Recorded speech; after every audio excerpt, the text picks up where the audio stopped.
Hi, on this episode of Things That Matter, I'm interviewing Thomas Terry of Beautiful Eulogy and Humble Beast. So I know you're going to love it. Stay tuned.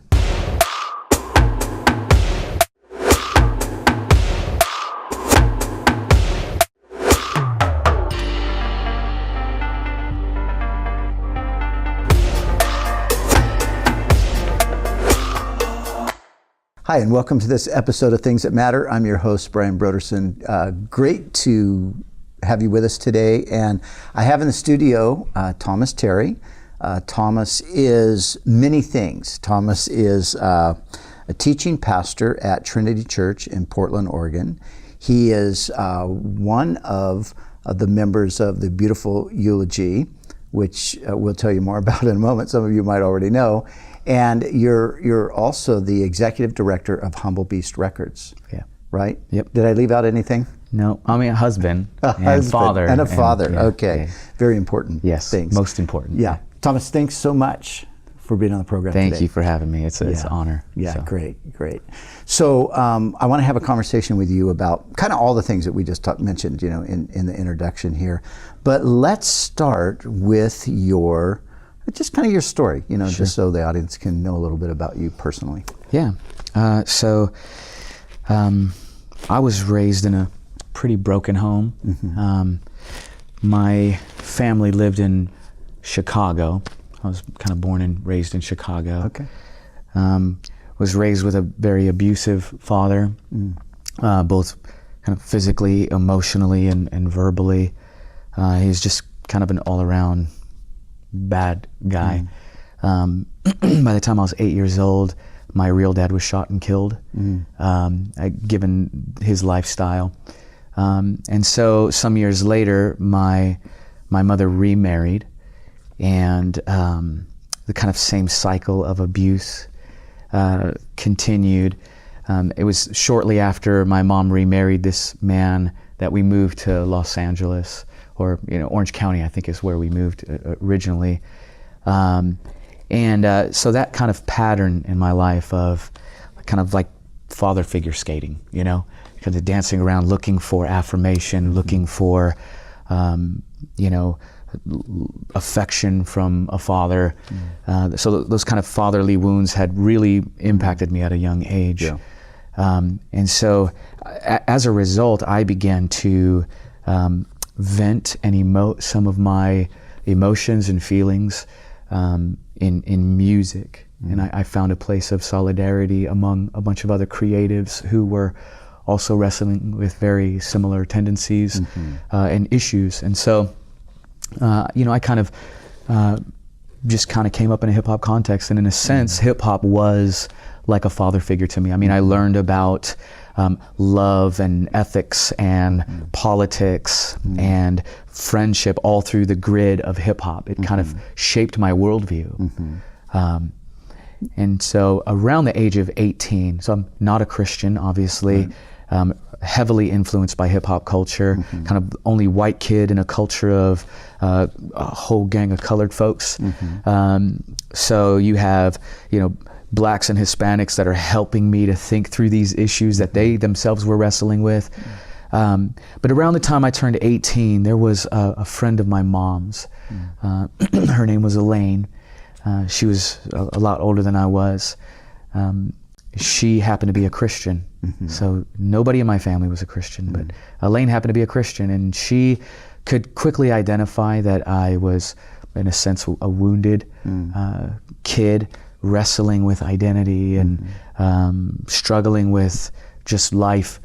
And so this lady, Elaine, that I'm so thankful for, invited me on a picnic.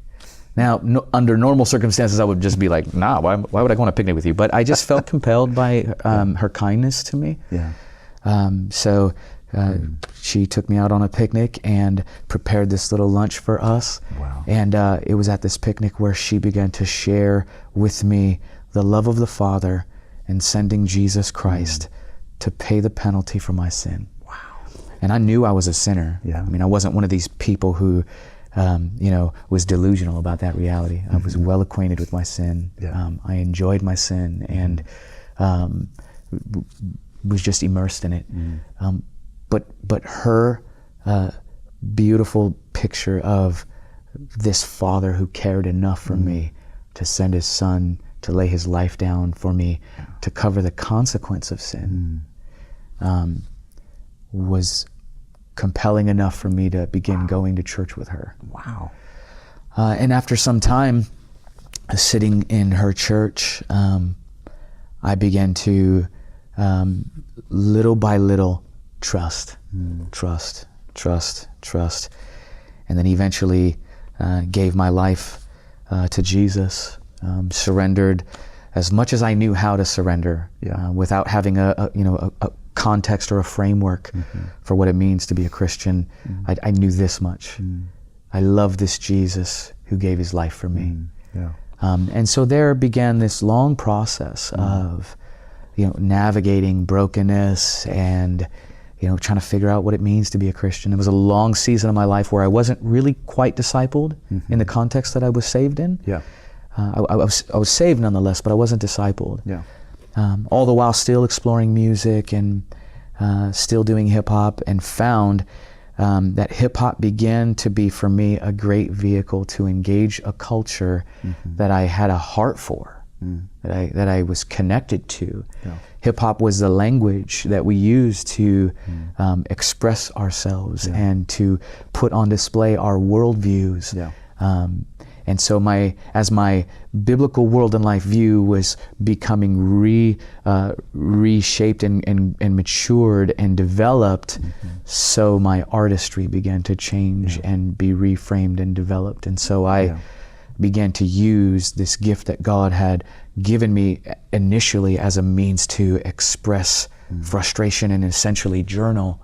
The Lord had begun to use as an instrument to engage the culture that I came from. Wow. This is like, you're 18 years old, you're in this world, this rap hip hop world, and this sort of middle-aged, maybe just sort of a lady who's not really part of that culture at all, right? Not at all.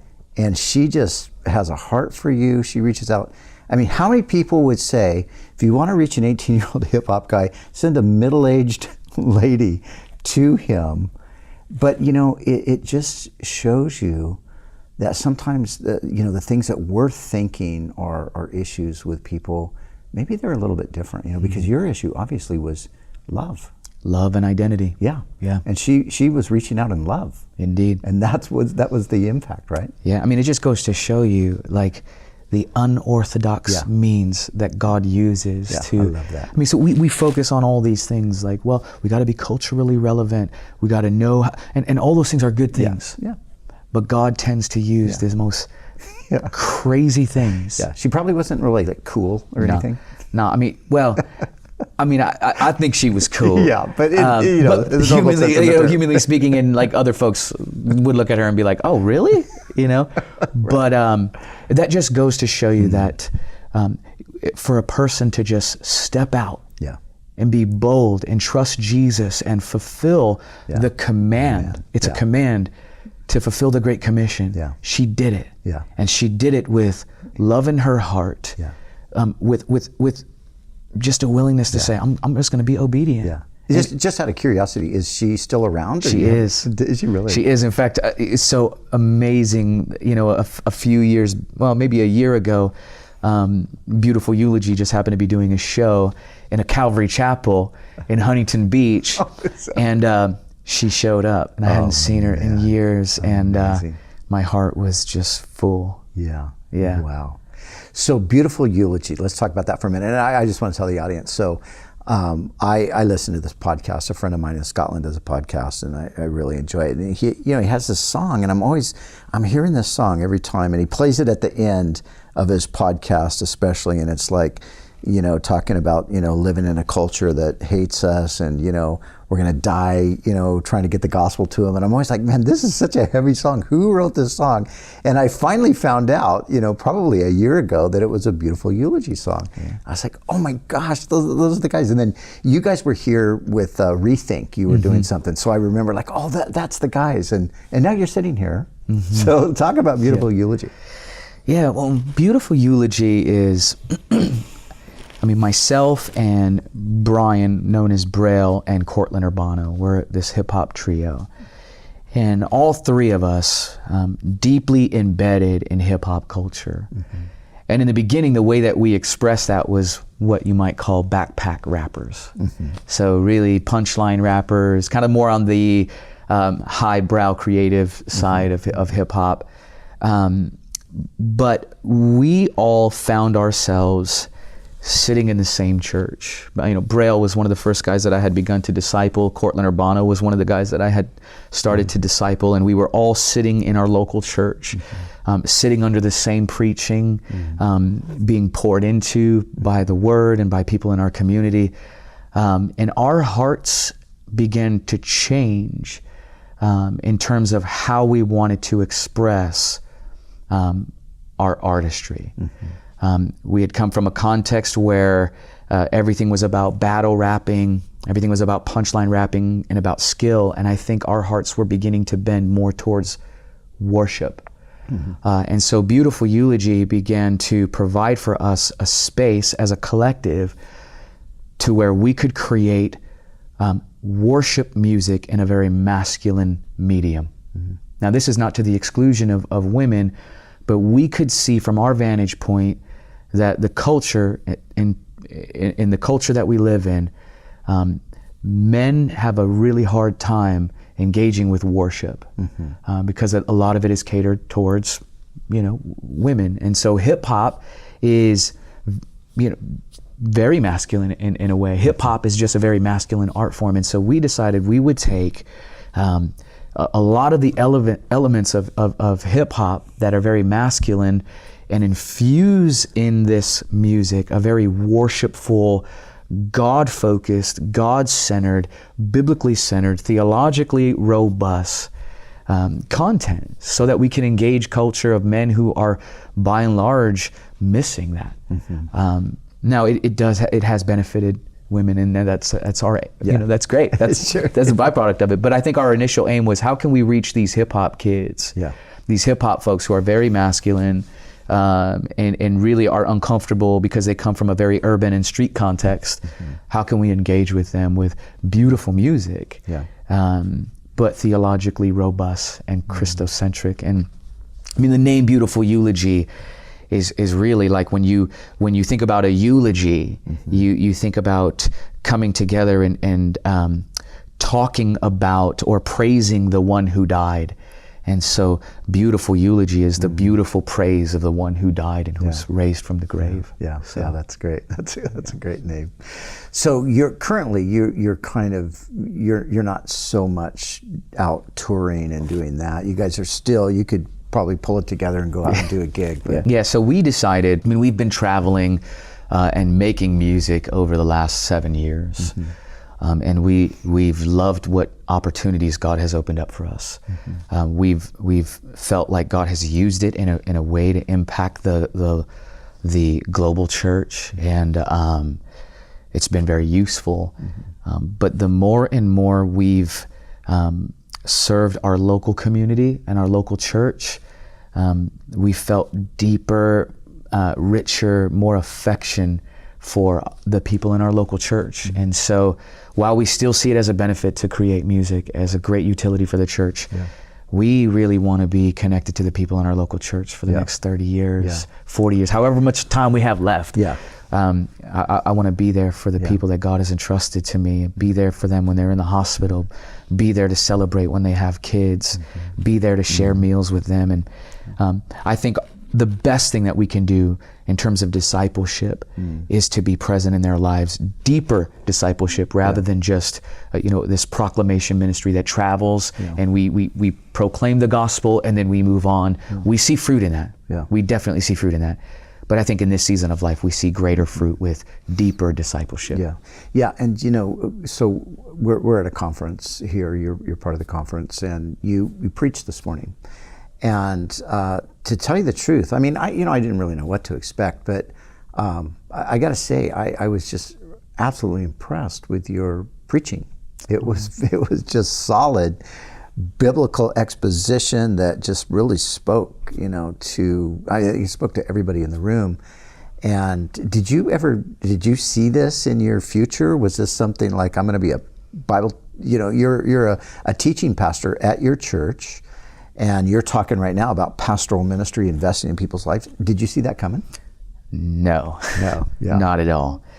In fact, if you were to tell me, 7 years ago, you're going to be a teaching pastor, you're going to be shepherding people, I would have said, you're crazy. Right. But again, this unorthodox means that God uses. I think I have been the recipient of some amazing shepherding. Mm-hmm. I've had some men pour into me that has changed the way that I think about my life. Mm-hmm. So I think about the call to pastor people. I think about a life of dying, mm-hmm. Mm-hmm. A life of faithful commitment to the preaching of God's word, the faithful study of God's word, so that I can be a doctor to broken people who need healing. Mm-hmm. And so I would have never anticipated this, but I have come to find the greatest satisfaction in preaching God's word, and not just the preaching aspect, but allowing for the preaching to be just an extension of pastoral care. So doing life with people and meeting with people and talking with people and helping them in crisis and helping them to just prize Jesus above all things. I would have never anticipated this, never. Yeah. But I've been the recipient of men who have cared for me and have mentored me on this pathway of pastoral ministry. Yeah, that's amazing. Yeah, and rapping itself, there's a brilliance there with people, that can rap, that I've always marveled at it. I've always marveled at the ability, the vocabulary, the way to string words together. And I mentioned in a earlier conversation you and I were having that I lived in London, I pastored in London, I had a number of hip hop guys in the church.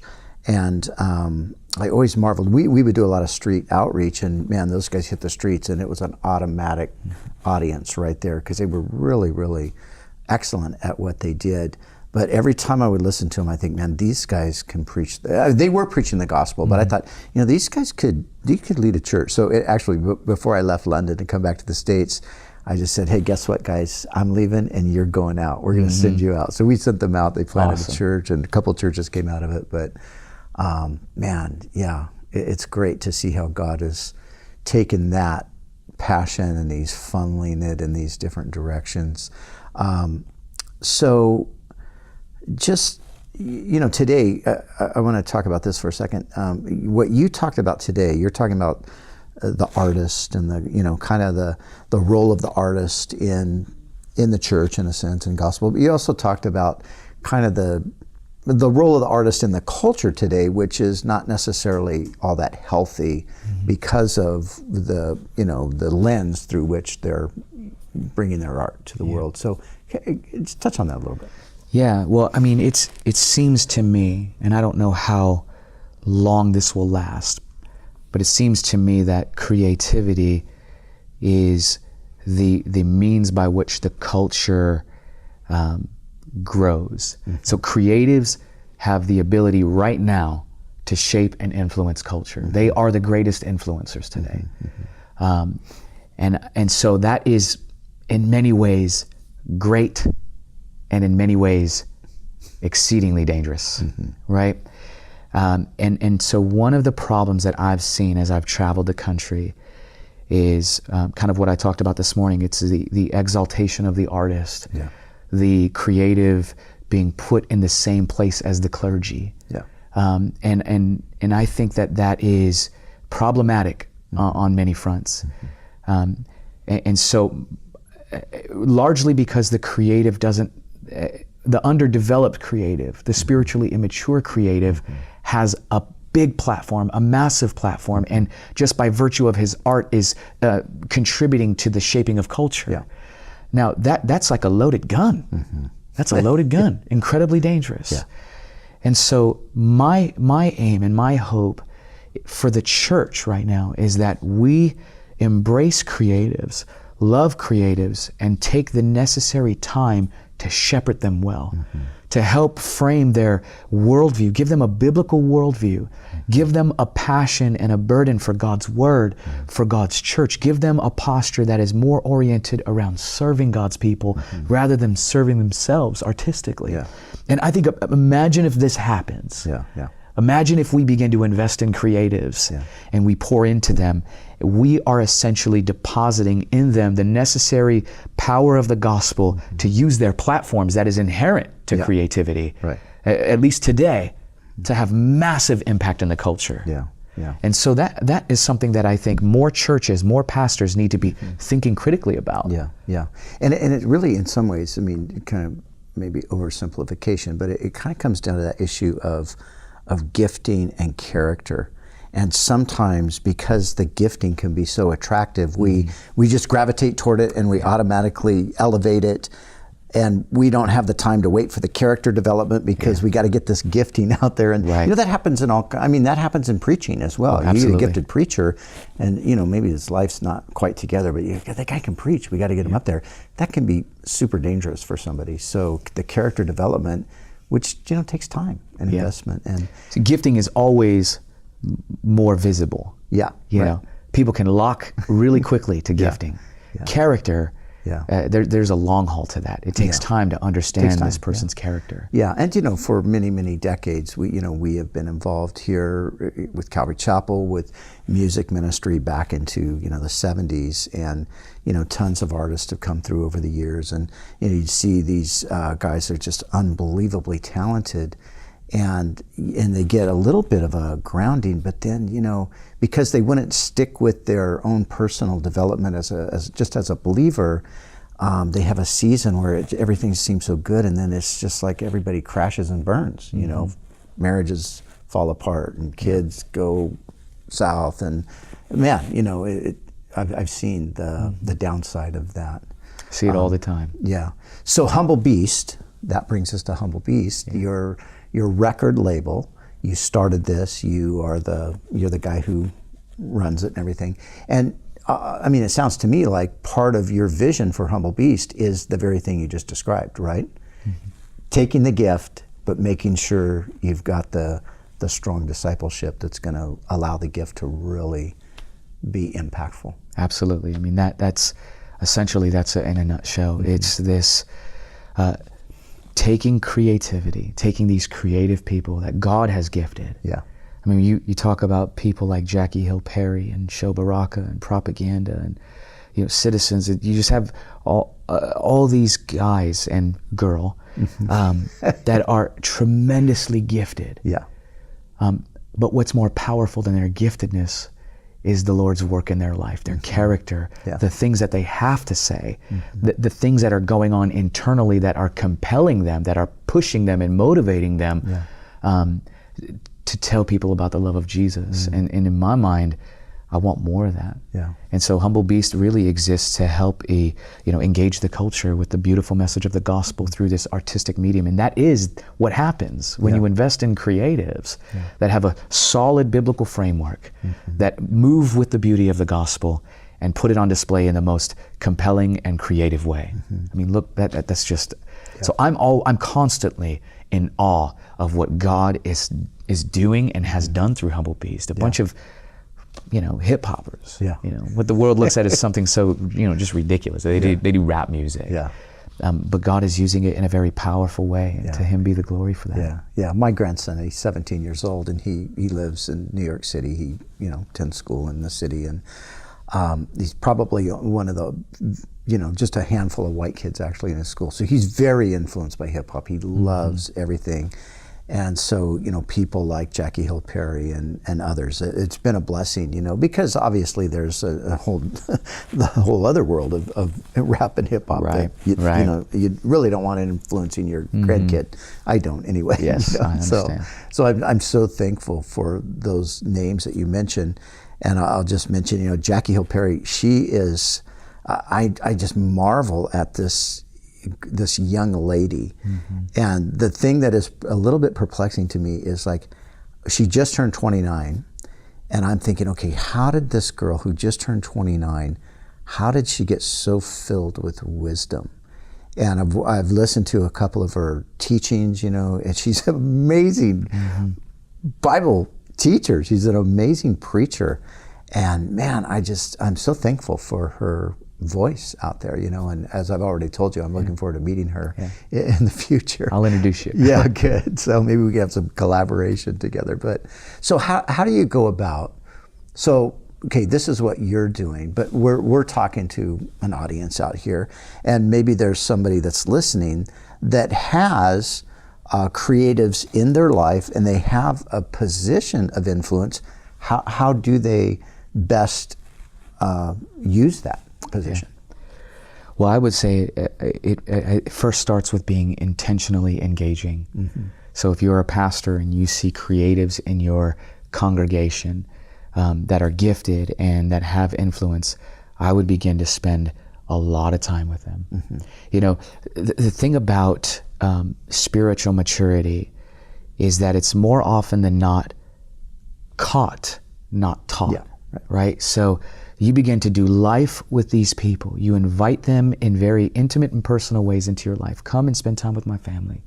See what it looks like for me to be a father and a husband, and see what it looks like for me to just do good work. See what it looks like how I engage with the people in my community. Just come alongside of me and do life with me, and you will catch it. Yeah. You know? I mean, it's exactly the pattern that Jesus did. Yeah, it really is, yeah. Yeah, and I mean, that philosophy has definitely been mine in regard to ministry as well, that it is, and even that terminology, it is really caught, not taught. I mean, obviously there's a teaching component to it, right? But Yes. you gotta live it out, and you've just gotta be with people. Yeah.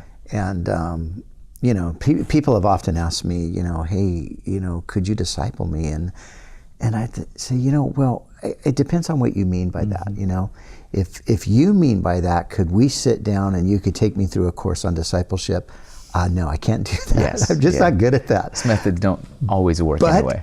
if you want to hang out, then hey, I've even said to guys, hey, I'm going on a trip somewhere. You want to come with me? Yes. And I'll pay their way and just say, hey, come on, let's go hang out. You know, Beautiful. And it's been great because it kind of just suits my personality and my gifting, I think. But yeah, and that investment that you make, just like Elaine Yes. took you on a picnic and made an investment in her.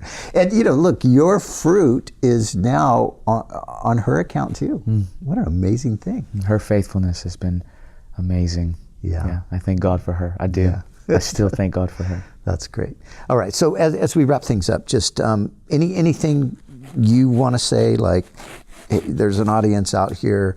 This is what I'd like to say. Well, I would say this in terms of Humble Beast. We are a ministry with a desire to express radical generosity, and so if you are wanting to hear or wanting to engage with resources, we give everything away for free. So if you go to humblebeast.com, we want you to go and download all of these records. We make them for the purpose of building up God's people and evangelizing. So go and get as many records as you want for free. Go and watch video content that we give away for free. We really have a burden for creatives and for artists and for people who find that they learn and grow through creatives. We want that to be a resource for you. So go and grab it, humblebeast.com. Humblebeast.com. Yeah. Great, yeah. And I can attest to that because I have done that. Amen. I downloaded Good. Jackie Hill Perry's. Is it Crescendo? Is that what it's Crescendo, called? yes. Yeah, great. Well, Thomas, thank you so much for being here with us. Thanks for being here in the studio right now and having this conversation. And I really hope that in the future we can just connect more. Yeah, me too, brother. All right, Thank you. God bless you. God bless. Well, thanks for joining us. I hope you enjoyed this interview. And humblebeast.com, check them out there. And if you like what you're seeing and hearing on the program here, get the word out. And until next time, God bless you.